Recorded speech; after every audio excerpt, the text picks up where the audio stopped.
Welcome into T4G Sports. Today we are going to be talking about the best playbooks and schemes for simulation in college football 25, and it's exciting, but I got to let you guys know right from the start that if you guys want to be the best at college football 25, the first thing you got to do is like, subscribe, click the notification bell, and then we got to light it up. So this is not as easy as just giving you playbooks and schemes and saying, here you go, you're going to be successful. That's not how it's going to be. Okay, there's a lot of things that you can do to make yourself successful on top of putting the best playbooks and schemes.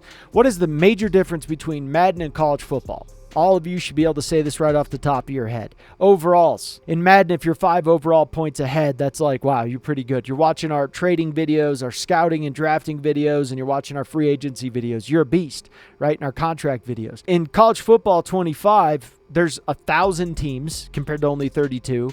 And the overalls, if you start out with Kennesaw State, you're a 73 overall. Some of these teams are almost 20 overall points higher than you. And before, I want to have as much information out there for people so that way they're not coming back and being like, they're not working for me. It's like, yeah, because you really thought you were going to go into Ohio State with just the best playbooks and schemes with a 78 overall or an 81 overall, and you thought you were going to give Ohio State pink bellies.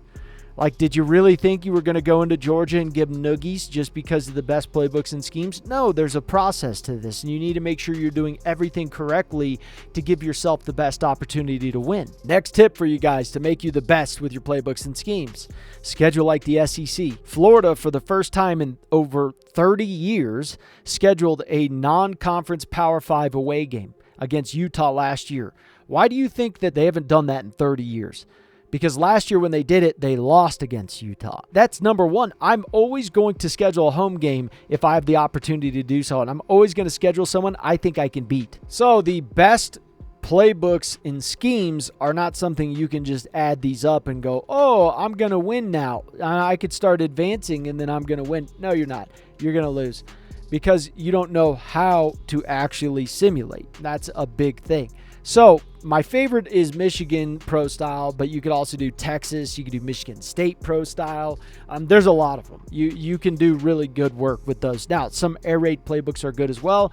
Oregon Spread is a really good one as well. It's a little bit more painful and slow sim. However, your quarterback has a greater opportunity to win the Heisman with a Oregon Spread style of playbook, or perhaps even an air raid because of the obvious reason that they're throwing the ball more. Oregon, you're going to get a little bit more running out of Oregon's playbook, out of your quarterback, than you are out of Michigan's or some of the other ones. I mean, it's just, you're going to get more design runs. So our quarterback in Oregon Spread playbook, which was a good quarterback, threw for 9 TDs, 600 plus yards in a game. It rushed for 2 TDs with 120 yards rushing. That quarterback, obviously, at the end of the year, did what? Won the Heisman. Okay, so that was pretty cool. So pro style, I do love me some pro style. Okay, defensive playbook, 2 of them are tied. 4-2-5, Ohio State's defense, and 3-3-5, tight defense, which is Georgia's defense. Both of those are my 2 favorite. Aggressive AI, that's what we have on. We start out with 70 most of the time. When we're in a new rebuild with a bad team, and then we'll bump it up from there.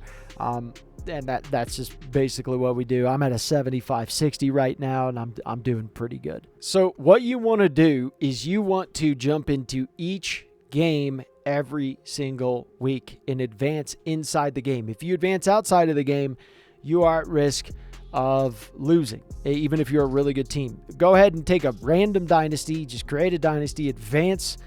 You could advance each year, do it for a couple of years, and just look at Alabama and Ohio State. Look at what happens to how many times they lose. It's way more than even what would happen in real life. Like, they could lose I've seen them lose up to 5 games, and I'm like, that's crazy with a team that good. That's complete meltdown. Okay, so at times, if my team's really good, I'll slow sim in the beginning. If my team's, really, really good, then maybe I'll just fast sim and kind of see what happens to see if I have to start slow simming. Because the whole goal is you want to snap them out of whatever is happening, whatever negative thing is happening. So if I'm fast simming and they're not doing good, well, guess what? I'm going to slow sim.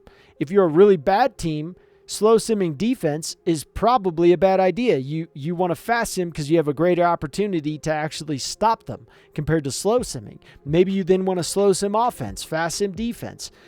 It's kind of up to you guys and your situation. You need to have situational awareness. So just because I'm a higher overall than them, I've had to go around in this game and say, okay, I'm losing when I fast sim. I got to start to slow sim. In the beginning of the year, it's always going to be tougher to be effective compared to the end of the year, right? In the beginning of the year, you're trying to boost up the motivation.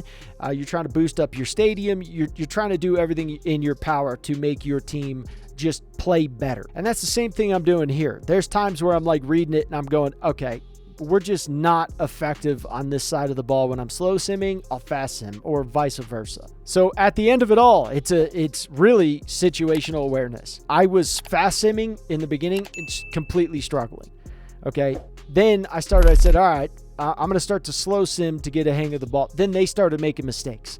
They started to throw some interceptions. They had some issues. They just were not as effective. If, like I said, if you are a bad team going against a good team, you may want to fast sim defense. If you're a good team going against a bad team, you may want to slow sim defense.